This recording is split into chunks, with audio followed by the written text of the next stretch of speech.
మూడోదిగా చెప్పాలంటే మూడో రాయి ఏంటి తెలుసు? సిద్ధపాటు. చెప్పండి, ఈ మాట చెప్పండి అందరూ కూడా. ప్రిపరేషన్. దావీదు ప్రిపరేషన్ లేకుండా ఏలాలోయలకు వెళ్ళి యుద్ధం చేయడానికి వెళ్ళిపోయాడు, ప్రిపేర్ అయ్యాడు. David spiritually, mentally and practically prepared. స్పిరిచువల్గా ప్రిపేర్డ్, మెంటల్లీ, సోషల్లీ, సైకలాజికల్గా ప్రిపేర్ అయ్యాడు. అందరూ బట్టే వాస్తవానికి 5 రాళ్ళు ఎందుకు తీసుకున్నాడు అని అంటే, జాతకం వినండి. మన గొలియాతు గారికి ఇంకో 4 ఉన్నారట తమ్ముళ్ళు, తన కుటుంబ సభ్యులే. వాళ్ళు కూడా ఇంచుమించు అంతే హైట్ అంట. వారి గురించి దేవుని లేఖనం చెప్తా ఉంది. అప్పుడు రెఫాయీముల సంతతి వాడగు ఇష్బి-బెనోబా అని ఒకడు ఉండెను. ఎవడీడు? గొలియాతు యొక్క తమ్ముడు అనమాట. వాడు కూడా ఇంచుమించుగా ఒకడు ఉండెను.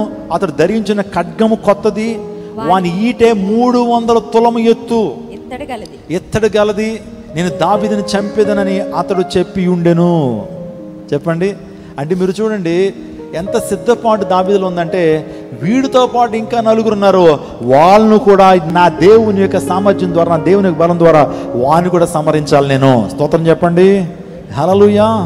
మరలా ఇశ్రాయేలు మీదకి ఏ ఒక్కడు కన్నెత్తి చూడకూడదు. గొలియాతు మాత్రమే కాదు, తర్వాత వచ్చేటువంటి ఆ జైంట్లు ఏ ఒక్కరు కూడా మరలా ఇశ్రాయేలు మీద దండెత్తకూడదు. ఇశ్రాయేల్ యొక్క సైన్యాన్ని తుంచనగా మాట్లాడకూడదు. నా ప్రభు గురించి వ్యర్థంగా మాట్లాడకూడదు. సమూలంగా నాశనం చేయాలనే సిద్ధపాటుతో ఉన్నాడు. అందరూ బట్టి ఎన్ని రాళ్ళు ఏరుకున్నాడు? ఒక్కొక్కరికి ఒక్కొక్క రాయి. గొలియాతు గడికి ఒకటి, ఆ తర్వాత ఎవరు? ఇష్బి-బెనోబాకి ఒకటి, ఆ తర్వాత ఇంకొక మాట మనం చదువుతున్నప్పుడు సపూను అనేటువంటి వ్యక్తి ఉన్నాడు, ఆ తర్వాత లెహమీ అనేటువంటి వ్యక్తి. ఈ ముగ్గురు, గొలియాతుతో పాటు ఈ ముగ్గురు. ఆ తర్వాత మీరు 2 సమయంలో 20 ఇంటికి వెళ్ళిన తర్వాత చదవండి. ఒకడున్నాడట, ఆడి పేరైతే లేదంట, ఆడి పేరైతే పెట్టలేదు, కానీ ఆడికి ఎన్ని ఫింగర్స్ ఉన్నాయంటే 24 ఫింగర్స్ ఉన్నాయి. ఎన్ని ఫింగర్స్? 24 వేళ్ళు ఉన్నాయి ఆడికి. సో ఈ యొక్క ఫిలిస్టియన్ ఛాంపియన్ అయినటువంటి గొలియాతు యొక్క తమ్ముడు, మీరు ఇంటికి వెళ్ళిన తర్వాత 2 సమయాలు 21-20 చదివితే 24 ఫింగర్స్ ఉన్నాయి. ఇంకొక యుద్ధం గాతు దగ్గర జరిగాను.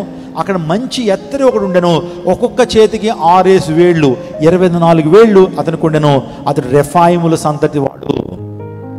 అంటే కరెక్ట్గా మీరు ఆలోచన చేయండి, ఎంతమంది ఉన్నారు వీడికి? గొలియాతుకి 4 సహోదరులు. వాళ్ళు కూడా ఇంచుమించు గొప్ప గొప్ప దేహదారుడ్యాలు కలిగిన గొలియాతులా ఉంటారు వాళ్ళు. అందరూ ఇప్పుడు అందరినీ సంహరించాలన్న ప్రిపరేషను, సిద్ధపాటు దావీదులో మనం చూస్తున్నాం. నా ప్రియ జనాంగమా, మన జీవితంలో కూడా ఇంకా 4 బ్రదర్స్ ఉన్నారు. వాళ్ళ మీద కూడా యుద్ధానికి సిద్ధపడ్డాడు ఎవరు? దావీదు. మనకు కూడా సిద్ధపాటు అవసరం. దేవుని రాకడానికి సిద్ధపడుతున్నావా? దేవుని స్వార్థ ప్రకటించడం కూడా సిద్ధపడుతున్నావా? దేవుని మందిరానికి రావడానికి సిద్ధపడుతున్నావా? దేవుని యొక్క మందిరంలో ఆశ్చర్యకరమైన సంగతులు వినడానికి సిద్ధపడుతున్నావా? సిద్ధపాటు ప్రిపరేషన్ లేకపోతే నువ్వు దేవుని రాజ్యానికి చేరుకోలేవు. 10 మంది ఆ కన్యకుల గురించి మనకు తెలుసు. 5 ఎవరు? సిద్ధపడినటువంటి వారు 5 కన్యకులు. మొత్తం 10 మంది కన్యకులే, కానీ సిద్ధపడిన వారు మాత్రమే ప్రభువుని ఎదుర్కొనగలిగారు. వారే విజయాన్ని సాధించగలిగారు. స్తోత్రం చెప్పడం హల్లెలూయా. మన జీవితంలో కూడా సిద్ధపాటు అనేటువంటి ఆ అంశం మన జీవితంలో ఉండాలి. 4వదిగా ఎక్స్పీరియన్స్, అనుభవం కూడా చాలా ప్రాముఖ్యమే. నువ్వు దేవుని సన్నిధిలో ప్రార్థన అనుభవం కలిగి ఉన్నప్పుడు, వాక్య ధ్యానం అనే అనుభవం కలిగినప్పుడు, సాక్ష్య జీవితం అనే అనుభవాన్ని కలిగినప్పుడు, చిన్న చిన్న అనుభవాలు నువ్వు పెద్ద వాటిని జయించడానికి, చిన్న అనుభవాలు పెద్ద గొలియాతు లాంటి వాళ్ళని జయించడానికి చిన్న అనుభవాలు ఎంతగానో దోహదపడతాయి. Past battles prepared David for present battle. అంటే తన జీవితంలో అనేకమైనటువంటి బ్యాటిల్స్ని ఎదుర్కొన్నాడు. పాస్ట్లో అరణ్యంలో ఉన్నప్పుడు సింహం వచ్చింది, అది కూడా ఒక బ్యాటిలే, అది కూడా ఒక యుద్ధమే. ఆ యుద్ధంలో ఆ వ్యక్తికి ఎక్స్పర్టైజ్ అయ్యాడు, ఎక్స్పీరియన్స్ ఉంది, అనుభవం. ఆ అనుభవాన్ని సంపాదించుకుంటున్నావు నువ్వు దేవుని సన్నిధిలో ఒక 5 నిమిషాలు ప్రార్థన అనుభవాన్ని కలిగి ఉంటే, తర్వాత రోజు ఒక 10 నిమిషాలు ప్రార్థన చేయగలవు. నువ్వు ఒక చిన్న శత్రువును జయించగలిగినప్పుడు రేపొద్దున పెద్ద శత్రువుని జయించగలిగేటువంటి ఆ యొక్క అనుభవం నీకు ఉంటుంది. అనుభవం కావాలా? అనుభవాన్ని నిన్ను సంపాదించే ఎక్స్పీరియన్స్ కావాలి. పరిచర్య చేయట్లో ఎక్స్పీరియన్స్ కావాలి, ప్రార్థన చేయట్లో ఎక్స్పీరియన్స్ కావాలి, యుద్ధం చేయట్లో ఎక్స్పీరియన్స్ కావాలి. ఆ ఎక్స్పీరియన్సే ఒక గొప్ప ఎనిమిది మీద విజయాన్ని సాధించే వ్యక్తులను చేస్తుంది. దావీదు కూడా తనకి ఎక్స్పీరియన్స్ ఉంది.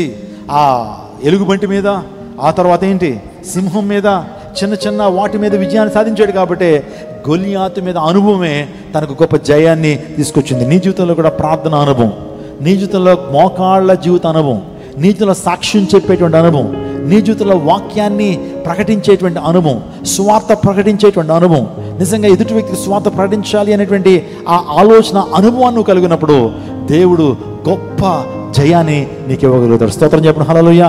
Do you have the holy spirit experience? పరిశుద్ధాత్మ అనుభవం నీకుందా? పరిశుద్ధాత్మ నీతో మాట్లాడినటువంటి అనుభవాలు నీ జీవితంలో ఉన్నాయా? పరిశుద్ధాత్మ చేత నడిపించబడిన అనుభవం నీలో ఉందా? పరిశుద్ధాత్మ చేత ఆదరించబడిన అనుభవం నీలో ఉందా? పరిశుద్ధాత్మ చేత నీ జీవితంలో సరిచేయబడిన అనుభవం నీలో ఉందా? ఈ అనుభవాలే నీ జీవితంలో గొప్ప జయతుని ఇస్తాయి. Do you have that experience my dear brother and sister? నీకు అనుభవాలు ఉన్నాయా? ప్రభు సన్నిధిలో అనుభవాలు ఉన్నాయా? ఎప్పుడైనా ధైర్యంగా సాక్ష్యం చెప్పే అనుభవం ఉందా? ఎక్కడైనా రోడ్డు మీద ధైర్యంగా స్వార్థపడించే అనుభవం నీకుందా? ఆ అనుభవమే గొప్ప జయ జీవితాన్ని తీసుకెళ్తుంది. ఇంక చివరిగా చెప్పి ముగిస్తాను, అదేంటంటే చివరిగా తన జీవితంలో ఒక పర్పస్ కలిగి ఉన్నాడు. చదవండి ఒకసారి 1 సమూయేలు గ్రంథం 17:46. ఈ దినమున యెహోవా నిన్ను నా చేతికి అప్పగించును. నేను నిన్ను చంపి నీ తల తెగవేతును.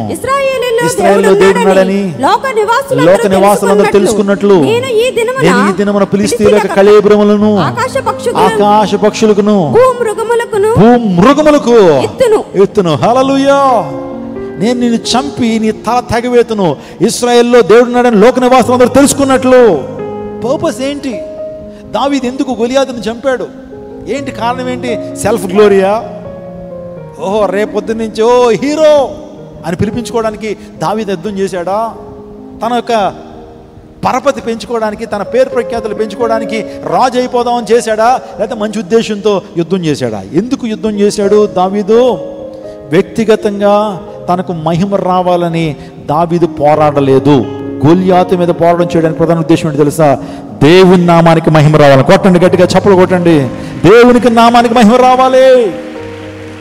మన జీవితంలో విజయము దేని కొరకు? డబ్బులు సంపాదించుకోవడం కొరక? మన జీవితంలో నీ ఖ్యాతి, నీ పరపతి ఎందుకో తెలుసా? దేవుని నామానికి మహిమే కొరకే.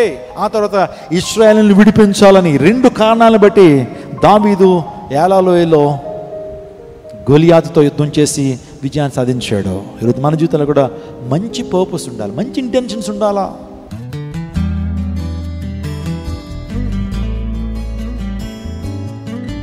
ప్రభువైన యేసుక్రీస్తు నామం పేరిట మీకు అందరికీ శుభాభివందనాలు తెలియపరుస్తున్నాను.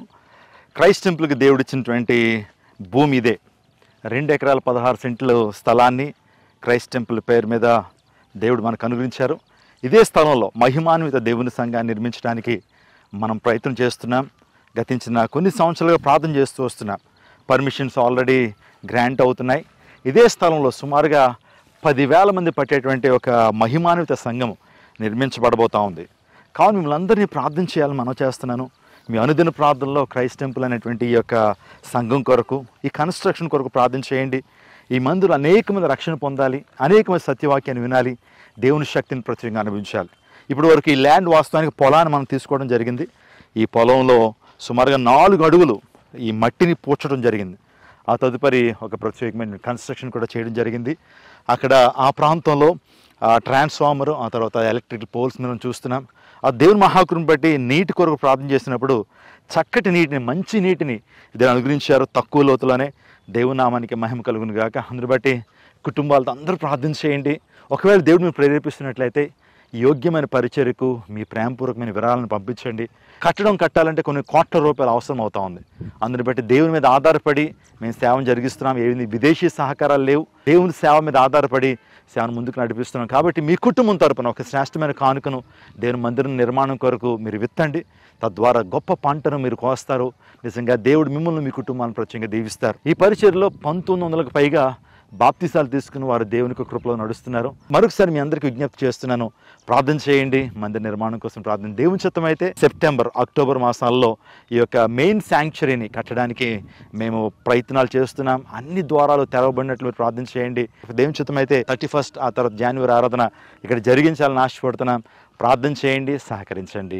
దేవుని ప్రత్యేకంగా దీవించును గాక. ఒకవేళ మీరు ఎవరైనా సరే ఈ యొక్క మందిరం కొరకు విరాళం ఇస్తానన్నటువంటి వారు కింద ఫోన్ నెంబర్స్కి మీరు కాల్ చేయొచ్చు. ఈ అకౌంట్ డీటెయిల్స్ కూడా ముందు పెడుతున్నాను. దయచేసి ఆలోచన చేసి, ప్రార్థన చేసి దేవునికి మందిరం కొరకు మీ విరాళాన్ని ఇవ్వాల్సిందిగా ప్రభువు పేట మనం చేస్తున్నాను. God bless you. God bless Vijayawada. God bless our India.